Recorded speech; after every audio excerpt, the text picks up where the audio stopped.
Ladies and gentlemen, you are listening to the Pranzata Podcast. This is your host, Andrea Pranzatelli. This is episode number 172 on the Pranzata Podcast here on YouTube. Today's episode is a solo episode, and it is going to be devoted entirely to fitness.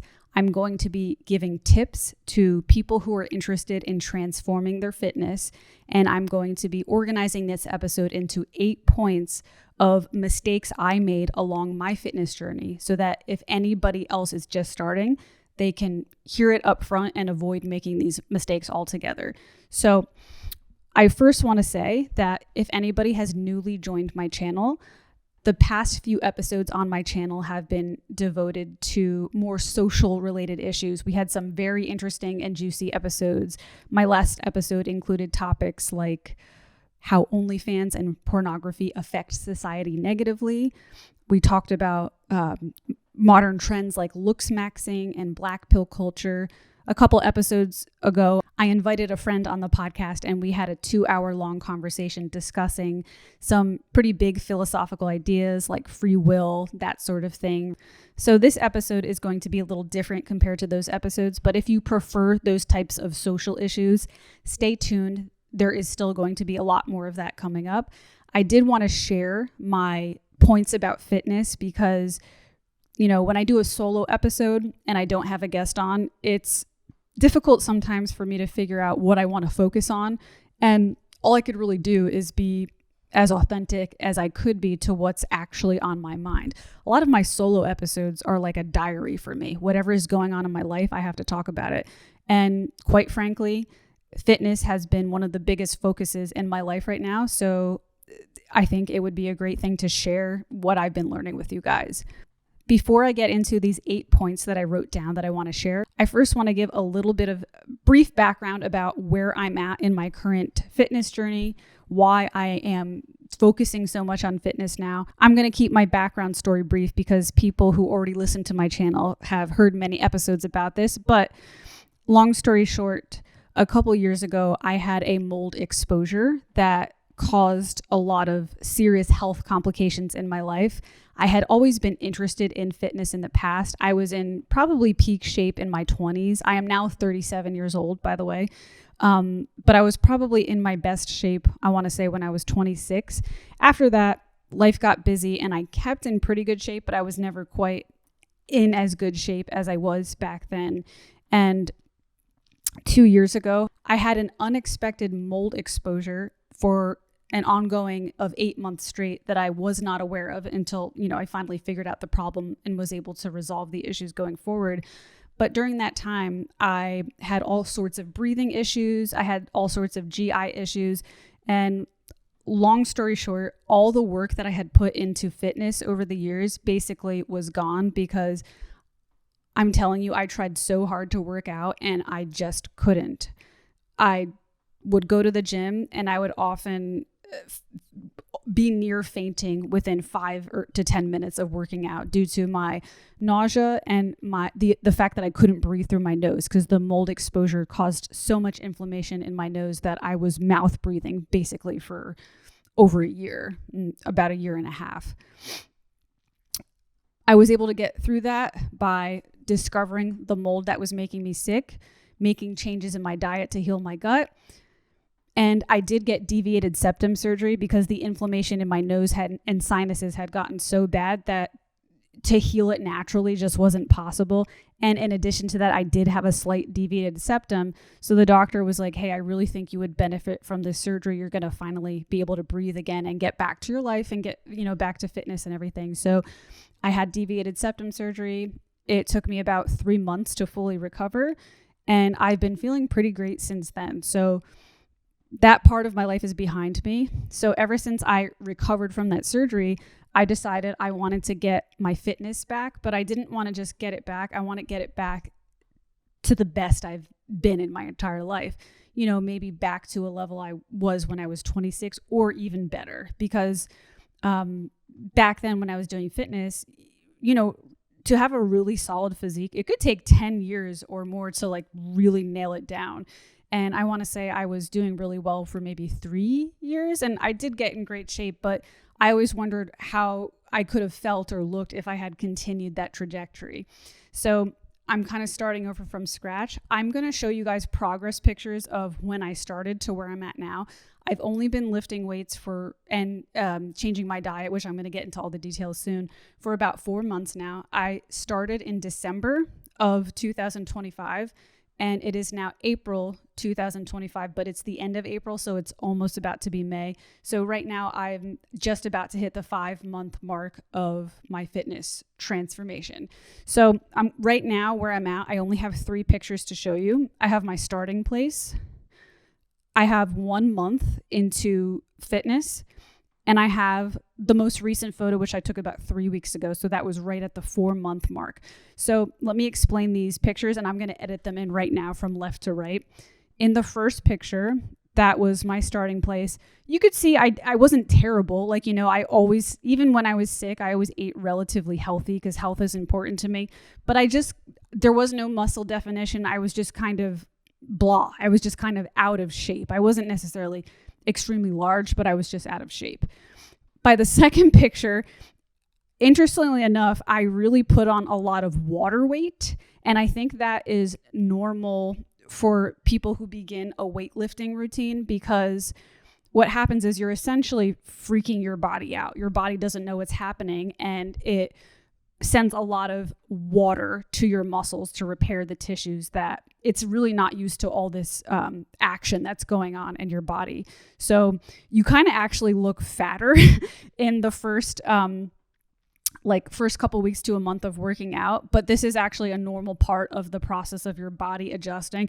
So looking at the second picture, you can see that there actually is more like meat and muscle there. It's pretty incredible, like how quickly it happens, but it's kind of like a lot of water weight and fat. And so that was month 2. Month 1. That was after 1 month of working out. Now, the third photo you're going to see, and by the way, disclaimer about this photo, it was a very lazy photo. I wasn't even planning on taking a progress picture photo. It was just that I was getting dressed and I glanced by the mirror while I was getting dressed. And it was the first time that I really noticed I'm sure I looked different to other people, but you just see yourself every day, so you don't really notice the difference. But it was the first time I felt like I could look in the mirror and be like, oh my God, I look completely different. So I didn't, I want to make sure that all my progress pictures have like the black that I'm wearing in the first 2 pictures. So forgive me, literally, I was so lazy. I just lifted my shirt and pulled down my pants and snapped a photo. But the next photo I take, I'm probably going to take like a 6-month progress photo, an 8-month, and then a year progress photo. So like roughly every 3 months, I'm going to update it. But so in the third picture, you can see that all that water weight is gone, and I'm incredibly lean in that photo. So that's where I'm at right now. I really leaned out and I did shape myself. But the next step in this process, because 3 to 5 months of working out is still pretty early. It does take at least a year to get you're going to see significant progress. Obviously, you can see I look a lot different in the third photo. But to really get that like sculpted look, it's going to take at least 6 months and then possibly up to 2 years for some people, depending on who you are. And then, like I said, fitness can be a lifelong journey. It might actually take many years to really get, to the level of your dreams, So the next step in my journey is I am now very lean and I want to really bulk up and have muscle definition. I want my arms to start sculpting, and you can't really see it right now, but when I'm at the gym, I do notice like the very beginning of like lines starting to show up in my arms. Right now, what happened is a lot of the fat shrunk, but there's not like that, like jacked look yet. So I want my arms to have some definition. I do have, for people listening, you're going to be like, you already have big glutes. I am naturally gifted, I guess you could say, that fat does store in my hips and butt. But believe me, there is a big difference between like a big sloppy butt and a big fit butt. So my goal is to really get those glutes to pop. Like I want that shelf bubble butt type of look. Before, I had big hips and a big butt, but it was kind of like flattened out, sagging. It looked good in clothes, but I didn't feel confident naked. And now I really want to transform my glutes to where it's like super fit and lifted and perky and that type of thing. And then as far as my abs go, to each his own on this as a female. I'm personally not a huge fan of like shredded abs on a female. Don't get me wrong, it's incredibly impressive. Any woman who can get a 6-pack abs is a hero to me, because women naturally carry more body fat than men. So it's incredibly impressive, but it's not a physical look that I want to go for. I do want a little bit of ab definition, but not like a male, six pack type of look. So that's where I'm at, and that's where I want to go with my fitness. I want a feminine but muscular physique, in a very feminine way, if you know what I'm saying. Like, I don't want the 6-pack abs. Okay, so now to my 8 points, and to reiterate what I said in the beginning, I'm going to share 8 mistakes that I made over the past 5 months that anybody just starting out or who's been on a fitness journey for years and can't figure out why they're not making much progress, or they're hitting a wall where they're not progressing any farther. And by the way, this advice could be used for male or female, even though, like I said, I'm not building a 6-pack abs. I do think a lot of this advice is going to apply towards anybody who is lifting weights in general. So male or female, you're going to want to hear these tips because they're incredibly helpful for either gender. Number 1, make sure you're eating enough protein. That feels like an obvious thing that everybody should know. But the reason I have to bring this up is because a lot of people don't realize how much protein it actually takes. And a lot of people don't realize that you probably aren't eating as much protein as you actually think you are. So pretty much the standard for if you're trying to put on muscle is you want to try to get 1 gram of protein per body weight that you weigh. So for example, I think I said that weird. Let me say that again.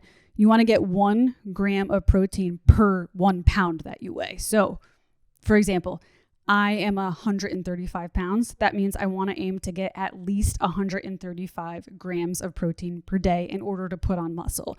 I personally even like to go a little bit above that just to kind of give myself insurance there. Some people would warn against that. So you might want to do your own research on this if you're not comfortable with going over the recommended protein levels,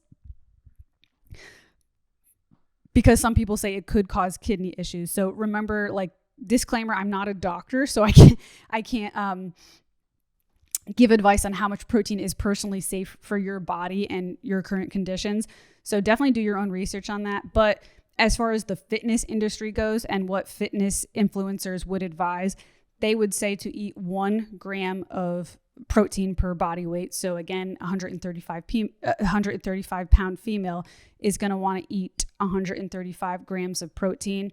I personally try to get 150 or 160. And I want to say this, if you're a male and you have to eat that much protein, I feel so sorry for you, because it is so hard for me to get enough protein in a day for 135 pounds. I can't imagine how hard it would be for somebody who's like 220 pounds. That has to be so expensive. So my condolences go out to all the males out there who are struggling to get that much protein in their diet. So in order to get that much protein, you essentially need to eat a large amount of protein with breakfast, a large amount of protein with lunch, a large amount of protein with dinner, and additional protein in between. And by the way, a lot of people don't realize that eggs don't actually have that much protein in it. So for those of you who are eating eggs in the morning and you think that you're getting a lot of protein, you're probably not. Actually, I have grok here and I was going to do some research if I needed to, because I don't have an assistant. So if you have 2 large eggs in the morning for breakfast, you're getting roughly 12 to 14 grams of protein. If you have 8-ounce steak in the morning, you're getting 50 to 60 grams of protein. That's a huge difference. So a lot of people who they're eating eggs in the morning, you're better off just throwing eggs and steak together in the morning, so you actually get enough protein to start the day. So to reiterate, you want to get a lot of protein in the morning, lunch, dinner, and additional protein snacks in the middle. So I actually brought with me a lot of protein sources that I'm using now. So first is while I am conflicted on this because I'm a big believer in whole foods as much as possible. So protein powder is not a whole food. It's a processed food. But being that we need this much protein in a day in order to meet our goals as a weightlifter, I feel like there's no choice. So this is a heavy boy, so it's hard to hold up while I'm holding my microphone. Oh, wrong way. Right now I'm using, it's going to be backwards, I think, in the camera, but it's called Transparent Labs 100% grass-fed protein. I did my research on this because I am somebody who, like I said, I am a Whole Foods nut. Not Whole Foods, the grocery store, Whole Foods as in literally the Whole Foods. Well, I do like Whole Foods, but they're expensive. Yeah, I did my research, and the ingredients in this, it does have stevia, which I'm a little bit like, I don't know all the research. I don't know all the research on stevia, but compared to other things that I've had, I feel like this definitely wins in terms of how many ingredients are in it. It has grass-fed whey protein, stevia, salt, and sunflower. I don't know how to pronounce this, but sunflower lecithin. I think that's to help mix it. So they put a little bit of it in the protein powder to make sure it mixes well with, other things you're doing. But yeah, Transparent Labs, 100% grass-fed, French vanilla flavor. They have a whole bunch of flavors, by the way. This works wonders for me. It makes me feel really good. It's not perfect because it has a little bit in it, but I think it gets the job done. Creatine. Now, this isn't protein, but this is the brand I use. It's called Bulk Supplements. I've been putting creatine in my protein shakes, 1 teaspoon every day, and that's been going back to the photos I showed you guys. That's probably why I had so much water weight and bulk in the first month. I don't think I would have put on that much mass without, taking a creatine supplement with my protein powder. And that's not to say it's going to make you bloated and fat. I mean, underneath all the bloating, there was a lot of shape that I didn't have a month before. And I really do believe it was the creatine powder that was helping me grow muscles a lot faster. Okay, as far as protein bars go, this is really important because I made the mistake of eating the wrong kinds of protein bars. Somebody recommended me this brand called Bear Bells, and it literally tastes like a Twix bar. It's absolutely delicious. And they claim to have no added sugars. They use some type of artificial sugars, and they have a lot of ingredients in it. But I looked at, the macros, and it said it had a decent amount of protein, had 20 grams of protein, 0 added sugars. So I was like, okay, this can't be that bad.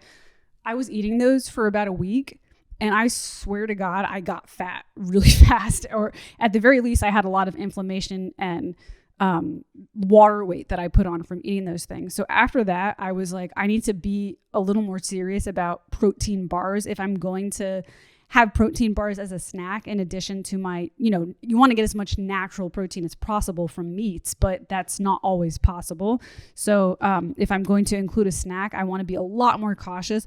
So I actually switched to these, and I think they're awesome. So they're not even protein bars. They're basically just hunks of meat, but they're essentially bars of protein.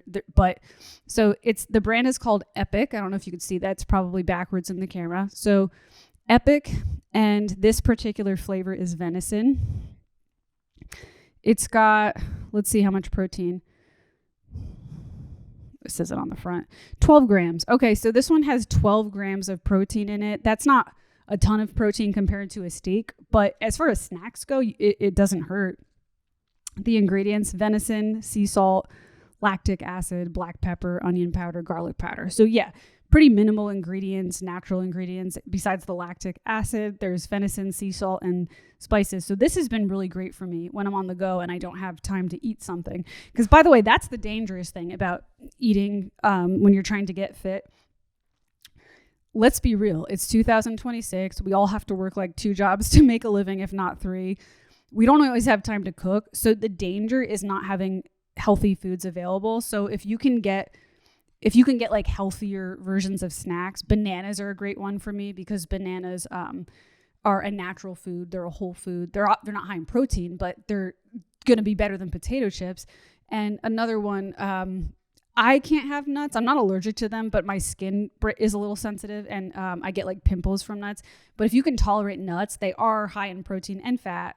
So you got to watch out for that. Well, no, fat. What am I talking about? Fat's actually really good for you. Healthy fats are good for you. I guess I mean more so for somebody who's trying to restrict their calories. But as we're going to get into later, you don't really need to restrict your calories that much if you're trying to lift weight and put on muscle mass. So that's a whole nother thing. But yeah, having like healthy available snacks makes a big difference in all of this.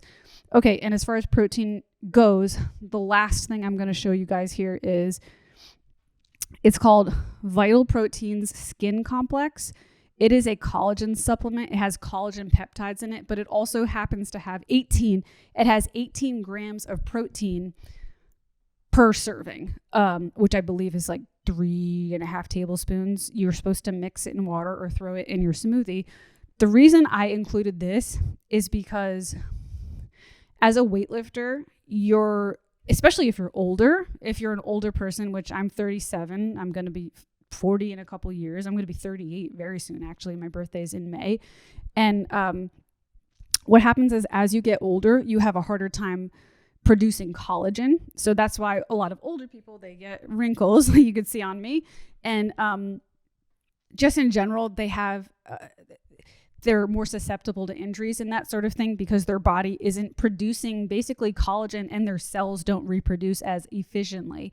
So in my opinion, if you're going to be lifting weights, I think this is true for young people, but especially for people above 30, you want to make sure that you're getting a lot of collagen. I have a supplement. You can get it from bone broth. Homemade bone broth is the best if you can, but regular bone broth is good too. And you're going to also just get collagen from eating a lot of meat. So to reiterate, those are my 4 protein supplements. I have my Transparent Labs protein powder, 100% grass-fed. I have my Vital Proteins Skin Complex collagen. This is not protein, but I do pair it with protein powder just to get a little extra bulk in my muscles.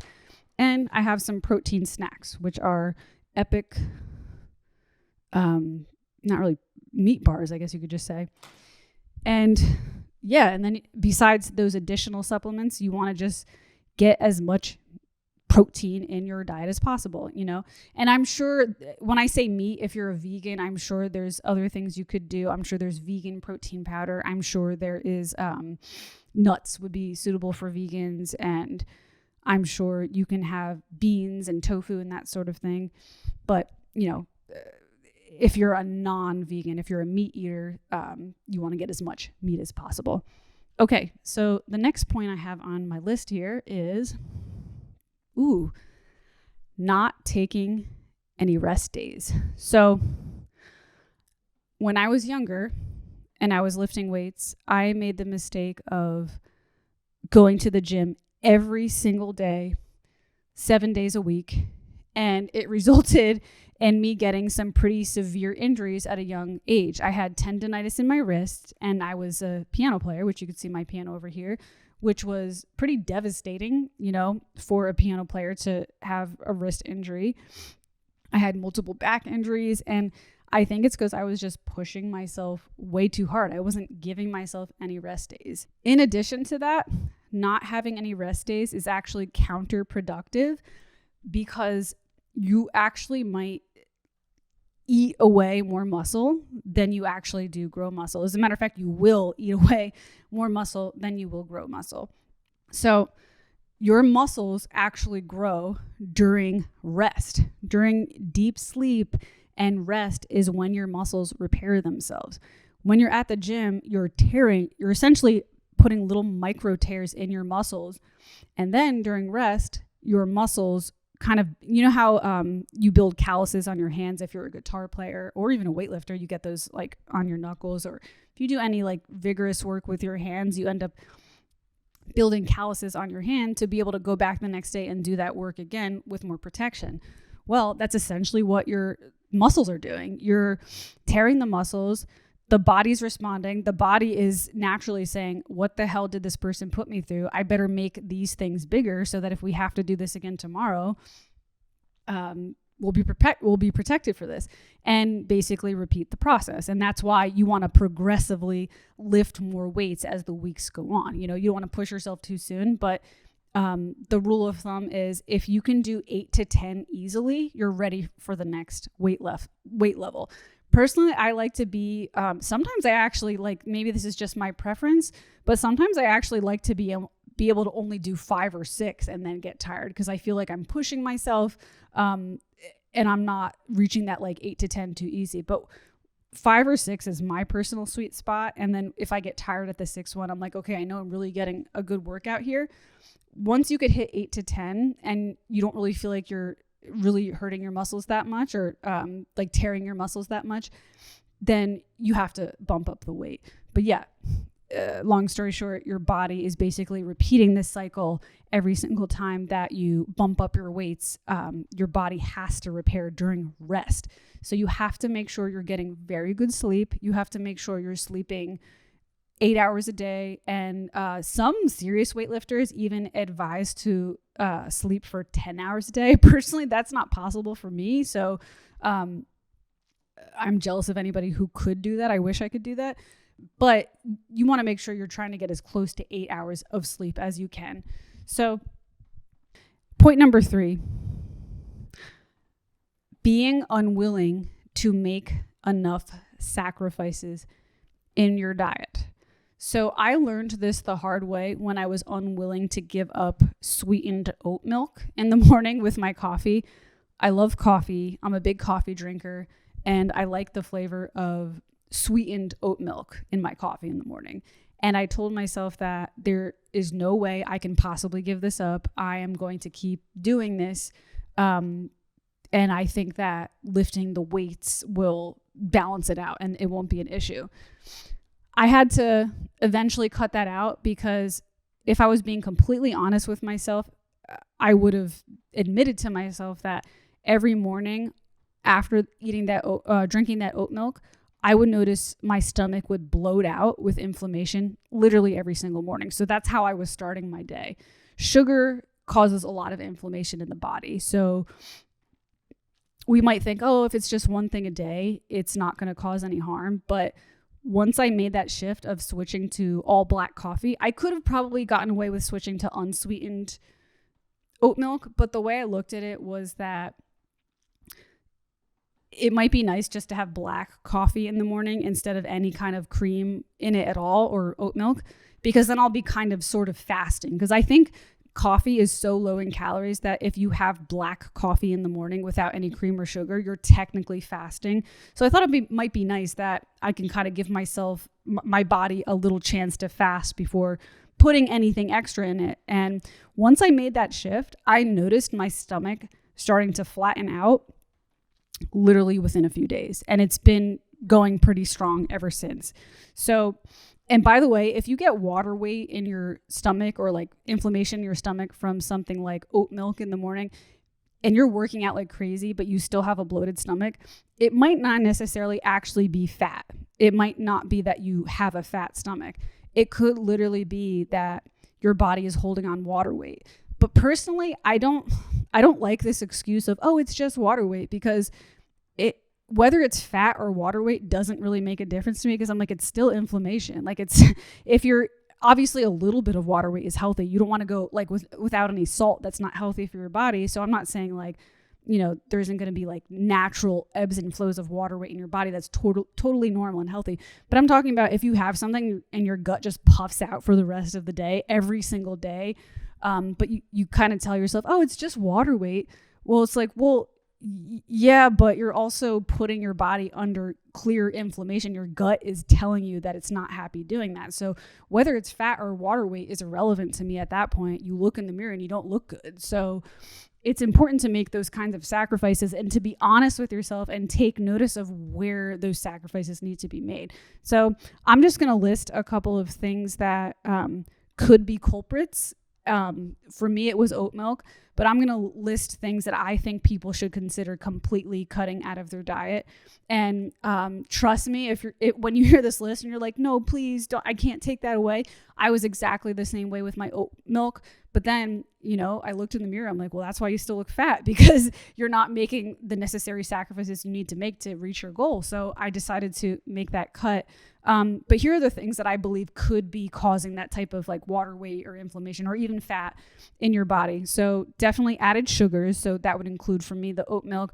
But added sugars are going to be anything that doesn't have natural sugar. So something like honey or even maple syrup is a natural sugar. I wouldn't overdo it, but I'm okay with that. Fruits, natural sugars in moderation are fine. Any added sugars are going to be obviously like cakes, desserts, adding sugar in your coffee, oat milk with sugar, those types of things. So any added sugars you want to try to avoid. Oils, let me clarify, certain oils you want to eliminate from your diet. So certain oils are known to cause inflammation, and I'm not a doctor, so I can't break down exactly why. And I'm not a scientist. I can't break down exactly why. So you're going to want to do your own individual research, maybe after this episode, to find out why these oils are bad for you. But I've done enough reading to know that certain oils could cause overall body inflammation. And those oils include certain things like, believe it or not, vegetable oil. Like, one would think, what the hell? Like, how could a vegetable cause all that inflammation? But somehow how the vegetable oil is processed causes inflammation in your body. So vegetable oil, seed oils, peanut oil, those types of oils. The only oils that I personally feel safe cooking with are olive oil, coconut oil, avocado oil, and any type of animal like butter, tallow, that sort of thing. So I'm going to say those again just to make sure everybody gets this. I personally only feel comfortable cooking with olive oil, avocado oil, coconut oil, or any type of animal fat like butter, tallow, etc.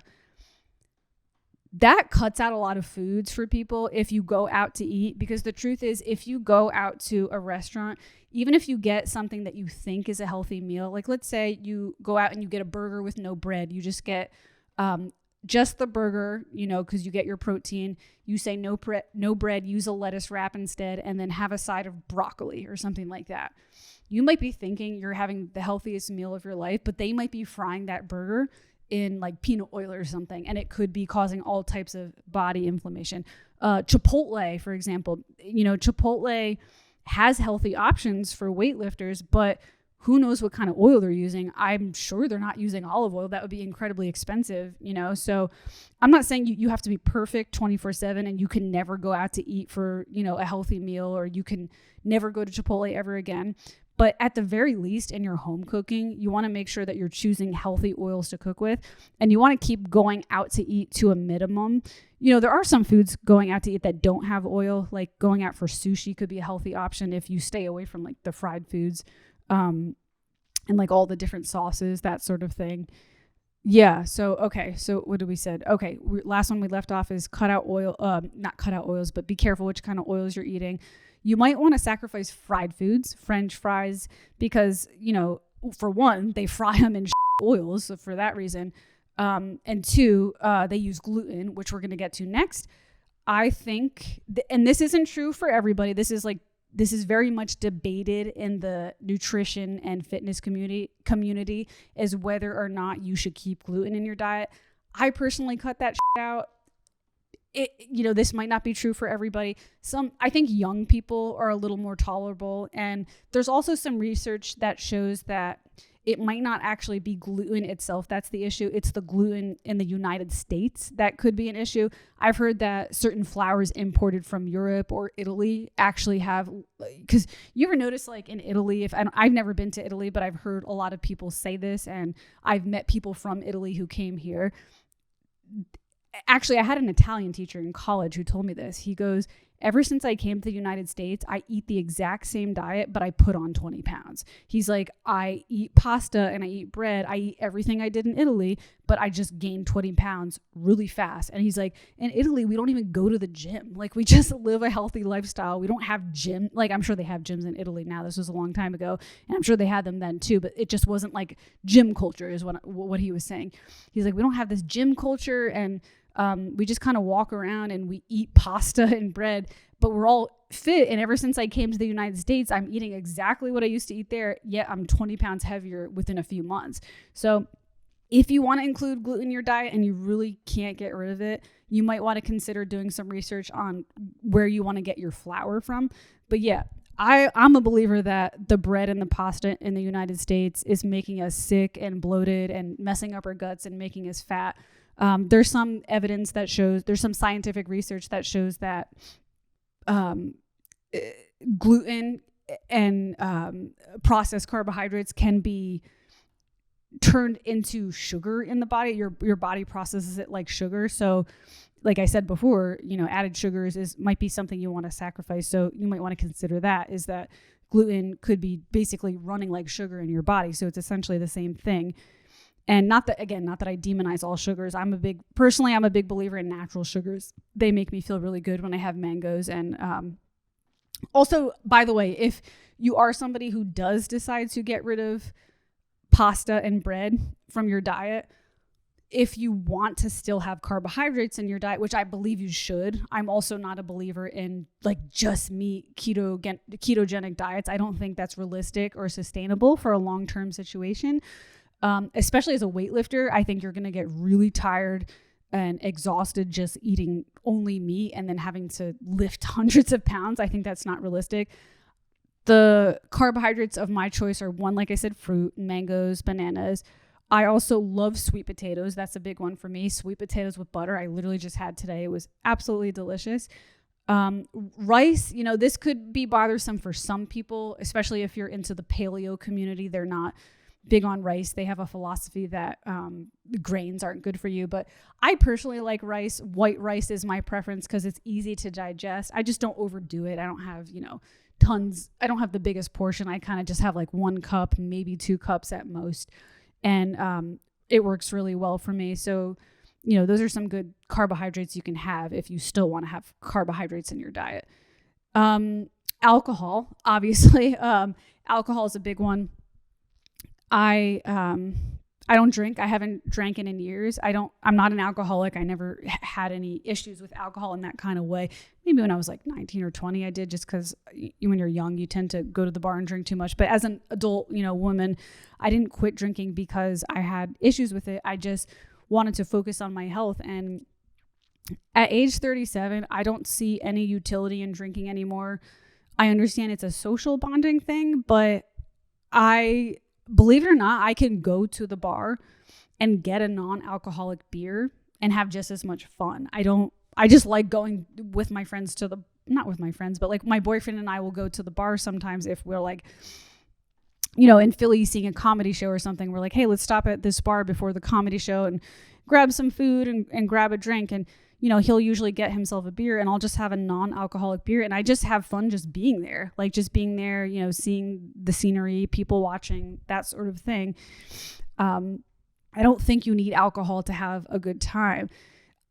To me, it's like, it's expensive. One, it gives me a hangover very fast now. When I was younger, I could drink all night and still be fine to go to work the next day. I would have a hangover, but it would be tolerable.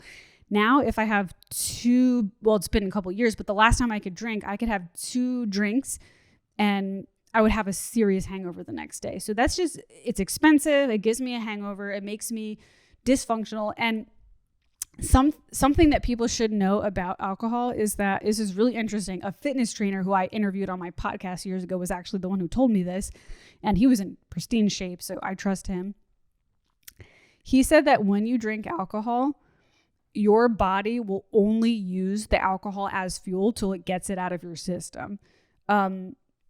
So basically it uses alcohol as the fuel source first before it dips into any of the other nutrition that you're consuming. So that means if you're a regular drinker, you're basically just running on alcohol fumes all the time, which to me is terrible. So yeah, I don't know. But anyways, those are the sacrifices that I think people should make from their diet if they want to get in the best shape that they possibly can. Number 4 on my list here is having bad form and bad technique when you're lifting weights. This is huge. This is a mistake that I made when I first started working out. I was very glute focused, and I was very ambitious in adding more weights at a pretty rapid pace with my squats. After a few weeks of this, I noticed that I wasn't really feeling much of anything in my glutes at all. All of what I was feeling was in my quads and the front part of my legs. And I was like, what the hell is going on? I'm doing squats. That's supposed to be the king of glute exercises. Well, hip thrusts too, but historically, before hip thrusts were popular, squats were always like the go-to for building a butt. And I'm like, I'm working my butt off and my butt feels nothing. What's going on here? So when I did my research and I started looking up like tutorial videos on YouTube about how to properly squat, I learned that I was doing my squat completely wrong. I wasn't going back far enough. I wasn't, my legs weren't the right distance. My knees were doing weird things. You know, I felt like I was falling. I wasn't sitting back far enough. Everything was completely wrong. So I finally had the realization that it's better off I kind of start from scratch again. So I was like squatting 100 pounds, but with horrible form. And I was like, I'm literally going to go back to squatting 20 pounds and learn this form correctly. Luckily, within like a month or two, I was able to eventually build my, I was able to get back to where I started with the 100 pounds squatting. So super important. And, I'm talking here about squats, but this could be applied to any, if you're a male listening to this video and you're more focused on upper body, same exact thing. Whatever you're trying to build, let's say you're doing a shoulder exercise, but for some reason you're just feeling it in your neck or you're feeling it in your bicep, but you're not really feeling much in your shoulder area, you're probably doing something wrong.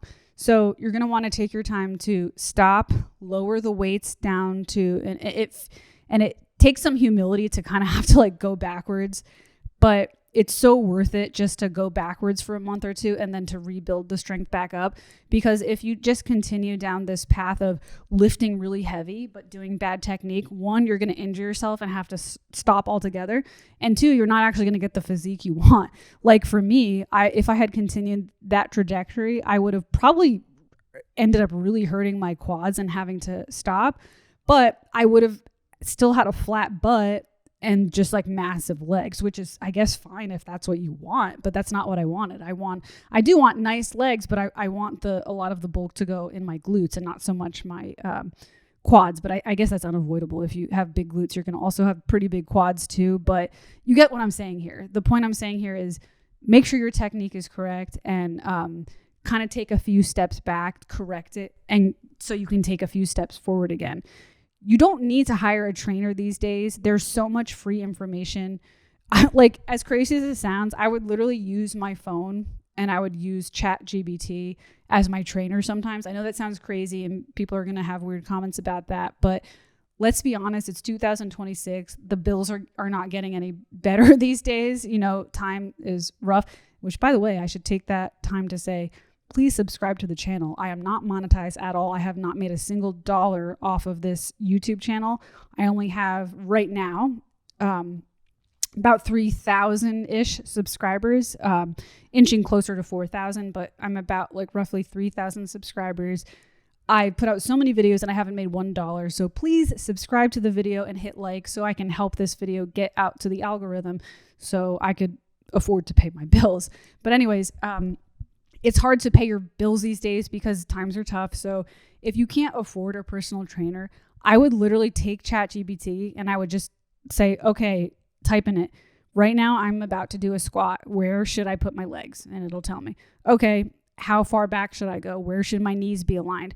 You could also look up YouTube tutorials, or if you are a total beginner and you don't know anything and you feel like even with ChatGPT or even with YouTube, I can't figure out what I'm doing, I need some help, you don't have to sign up for months and months of personal training if you can't afford it. You can maybe get a personal, I go to Planet Fitness. Literally at Planet Fitness, they have, if you have the Black membership, there's like a $10 membership, basic membership, and there's a $25 a month Black Card membership, which I have because they have a red light therapy box that you can use if you have the Black membership. They literally have a personal trainer on site that you can sign up for. So literally, if you don't have a lot of money, you can go to Planet Fitness and be like, hey, I'm a beginner. The only thing I'll say is that the personal trainers at Planet Fitness are out of shape and fat, but they do know they do know what they're doing. They're kind of like the gym teachers in high school. They were all out of shape, but they didn't know what they were doing. They were educated. They just didn't actually do any of the things they were educated with. So I actually used the fat Planet Fitness trainer when I first started a few months ago. I was like, hey, I'm a semi-advanced lifter who took some time off. Because I took so much time off, I want to make sure my form is still good. Can you please watch me? And he did help me a lot. He just, he had man titties, but he did help me, and he knew what he was doing. So, there are cheap ways that you can get help, and you don't have to sign up for personal training sessions forever just to learn the basic form, Okay. So bad form is a big one. We're on number 4. We have 4 more to go. Number 5. And I kind of touched on this, but I'm going to say this again. Choosing the wrong breakfast every day will mess you up. And the reason I say this is because in the United States, breakfast is pancakes and waffles and Cheerios and honey bunches of oats. And first of all of that is loaded with sugar, and none of it has protein. And like I said earlier, eggs don't even have that much protein. So for people who think they're having the right kind of breakfast to put on muscle, even if you're having eggs, you're screwing up. I'm not saying you can't have any carbohydrates for breakfast. I do have carbohydrates. Usually what I will do is I'll have an 8-ounce steak, 1 egg, fried in butter or olive oil. And then for my carbohydrates, I'll either have a banana before I go to the gym, or I actually like this. I didn't say this before for my carbohydrates of choice. I actually like corn tortillas because they are gluten-free and they're made of corn. Some people will argue with me on that one because there's some, hearsay that, well, they use corns to fatten up cows on the farm, so humans shouldn't be eating it. That's the thing with like fitness. There's so much like eggs are bad for you, eggs are good for you, do keto, do paleo, go vegan. It's very, very confusing. So at the end of the day, I'm a believer in do what works for you and actually be honest with yourself and listen to your body. I feel great when I have corn tortillas. I'm a big fan. Obviously, you don't want to fry them in bad oil. So that doesn't mean go out to, a Latino restaurant, a Latin restaurant, and have like, those tortilla chips that are fried in oil. You don't want to do that. But if you want some homemade eggs and steak and you want to chop it up and put it inside corn tortillas that you fry with some butter, or you just fry with no oil at all, or, pan heated up with no oil at all. I feel great off of that. So I recommend that if you want some carbohydrates for breakfast. Okay. Number 6. This is surprising, but a way to mess yourself up is actually doing too much in a training session. So I learned this in the beginning because I was really devoted to getting back in shape. I was doing full body workouts and spending hours in the gym and doing every variation of every exercise that I possibly could. And I think I was just wasting a lot of time because, for one, you're actually supposed to take 3 minutes of rest in between each group of reps that you're doing. So let's say you do your 8, you're not supposed to just rest for 30 seconds and jump to the next 8 reps. You're supposed to actually rest for 3 minutes if your ambition is to grow muscle and you're trying to lift heavy weights. By the way, I should have said this in the beginning. A lot of this advice applies to people who want to lift heavy weights. There are different workout regimens that will lead you to a lean muscle physique. So yoga and I can't remember what they call this, but the type of workouts where you what the hell do they call anybody who's into fitness, write this in the comment section, because it's I used to know all this, but my brain is kind of fried right now. I've had a long week. But it's like when you do you lift light weights, but you do it really fast in succession. So you might do like, okay, 10 jumping jacks. Okay, now go to kettlebell swings, but instead of heavy weights, just do 10 and then jump to this. And then you take a break and you do it all again. So there are those types of workouts that will put on muscle and will get you in good shape, but it's not going to be the kind of shape that I'm aiming for. Like I said, I'm trying to grow the glutes, get some more definition. And, for males listening to this, if you want like big arms and like you want like that V-cut body with like the big chest and the narrow waist, and you want like more, even males build their glutes too as well. My advice is for people who want to build muscle, not for people who want that lean muscle look. So that's like, not to say that my advice doesn't work at all for that, but like, obviously dietary things and stuff will apply. But as far as how to train specifically, this advice is for that. So, okay, to reiterate, doing too much in one session for somebody trying to put on muscle is actually counterproductive, because you are supposed to rest 3 minutes in between each group of reps. And also, you don't need to do all this variety of different exercises. So for example, when I first started out, I was like, okay, I'm going to do glutes and doing lunges in one place, and then backwards lunges, and then walking lunges, and then frog pumps. And I was doing like, I thought that more was better, and that if I could just do every type of like exercise, it'll be great. But the truth is, you really need to focus on your form and your technique, resting in between 3, and you need to be lifting heavy as F. I'm trying not to curse as much on this YouTube channel because, again, I want to get monetized. So you want to lift heavy as F. So you actually want to do less exercises, and you just kind of want to pick the gold standards of what's going to help you. So truth be told, there's some days where if it's a lower body workout day, I'll only pick 4 exercises, but I'll really go in and focus. And that actually takes an hour, because you have to do the rest. You have to like be mentally prepared. So for me, for example, I do upper body as well, but I'm more passionate about lower body.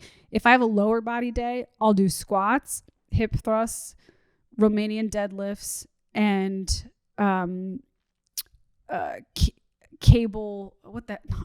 I'm messing this up. Oh, hip abduction machine. So there's a machine that like opens your legs in and out. It's called hip abduction. That might be a typical day for me, but what I'll do is I'll really focus on giving it all I have and doing it heavy, rather than rushing between all these different exercises. So doing too much in a session is very counterproductive. So you want to be careful. If you're a male listening to this and you want to build upper body, I don't know as much about upper body as I do as lower body, but do your research, ask AI or look for some male trainers and just ask, what are the gold standard exercises for building an amazing male physique? Like I said, for female, I keep saying females, but males can build, their glutes too. But obviously, like a lot of females build their glutes. For females building glutes, hip thrusts are like the go-to, the savior of glutes. Find out what are the go-to, the kings of the cream of the crops of the upper body for males, and focus on those instead of doing like the bicep curl and this and that and like running around like crazy. You're going to get a lot more done with less, if that makes sense. Okay, I have 2 more points here. Number 7 feels redundant because I already said this, but I'm going to say it again. Not lifting heavy enough. If you want to put on muscle, you have to lift heavier, and you have to progressively get heavier over time. If you stay at the same weight comfortably, you're not going to get the results you need. We already talked about this, so I'm going to keep this one short, but make sure you're aiming to progressively add your weights as long as your form is correct. If your form is incorrect, you need to stay in the same place so you correct your form. But with good technique, you want to progressively add more weights as the weeks go on. Okay, I have one more here, and this one did surprise me actually, but the mistake I made in the beginning was not eating enough calories. So, and based on the research I did, this actually really shocked me. A lot of trainers these days will give this advice to people who are overweight. Now, for me, I was already at a healthy weight. I pretty much, weirdly enough, I actually weigh pretty much exactly the same as I did when I started, even though I look dramatically leaner. So when I first started this fitness journey, I was about 138 pounds. And now when I wake up, I'm about like 132 pounds. It's not a huge difference. That's a little bit of weight loss. So for me, I needed to be in a slight surplus or a maintenance. I assumed that people who were like very fat and overweight would have to be in a calorie deficit. But a lot of trainers these days would actually advise against that. They'd be like, no, you actually, even as a larger person who has a lot of weight to lose, you actually, if you're weightlifting, you actually don't want to be in a calorie deficit. For one, you need the fuel to repair your muscles. And two, if you lose weight drastically, you're actually going to eat away at muscle. You want to do it really slowly. So counterintuitive, it's totally counterintuitive, but you actually want to eat a lot of calories, even as an overweight person who's trying to get into good shape and lose weight. It's so weird, but that's what they say. And I'm just going by what I've heard, like really qualified personal trainers that I, listen to their podcasts, and I'm relaying this information to you, is that you don't want to be in a calorie deficit if you want to put on muscle. And by the way, this approach is called a body recomposition.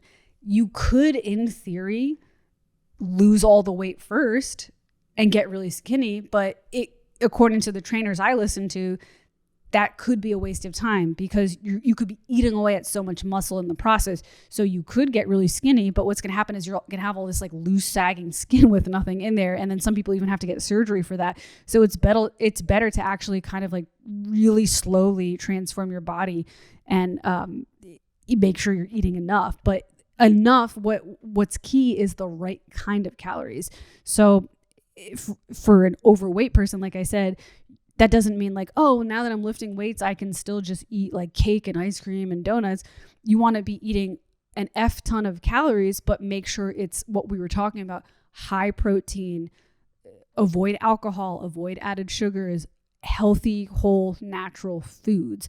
And then of course you can't avoid some protein powders, and just try to choose a protein powder that has minimal, extra ingredients as you possibly could. But either way, you want to make sure you're getting a lot of calories as a weightlifter. You don't want to undereat. And this is very tricky to figure out. This is extremely tricky to figure out how much calories you have to eat. So what I recommend doing is getting a calorie tracker on your phone. Download some sort of app. MyFitnessPal happens to be the most popular one. I personally don't like MyFitnessPal. I haven't used it in a while, but when I used to use it, I found it like ugly to look at. I don't know why. Maybe they changed it up, because I'm talking like 10 years ago is when I chose the app that I use. So I use an app called Carb Manager. It was originally designed for people who were on keto or Atkins and wanted to minimize their carbohydrate intake. But the reason I use it is not for that, because I, as I discussed in this podcast episode, I don't do low carb. I eat lots of carbs.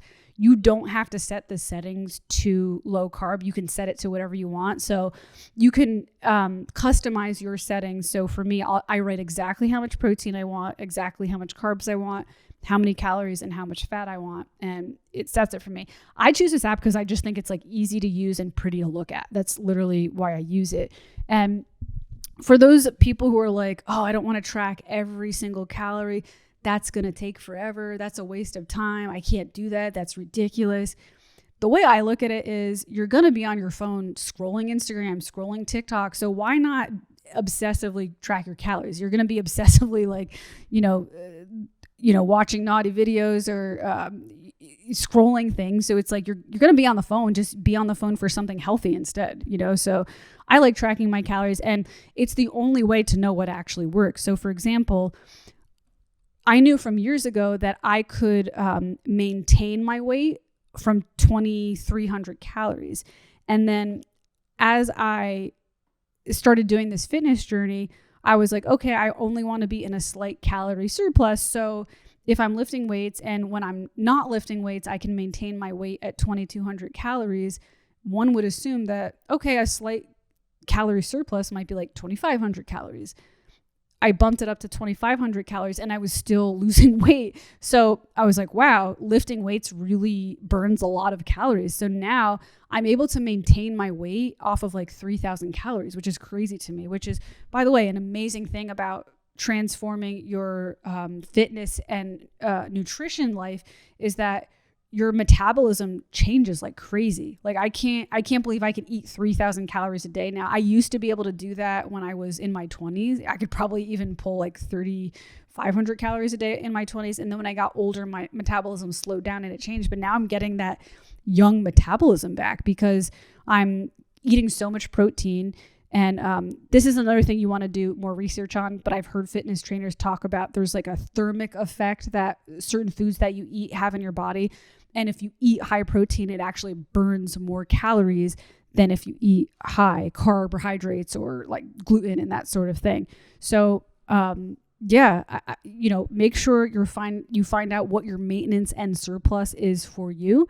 And it's trial and error. You're not going to get it right at the first go. It took me some trial and error to figure out where I'm at right now and how many calories I could handle without putting on fat. Like you probably do want to put on a little bit of weight on the scale, but you want it to be lean muscle weight and not fat. And there's going to be trial and error. So if you do this and you're like, okay, let me try this amount of calories and you blow up with water weight, don't beat yourself up. This is a journey. There's going to be ebbs and flows in the fitness journey. So definitely make sure you're eating enough healthy calories if you want to get results.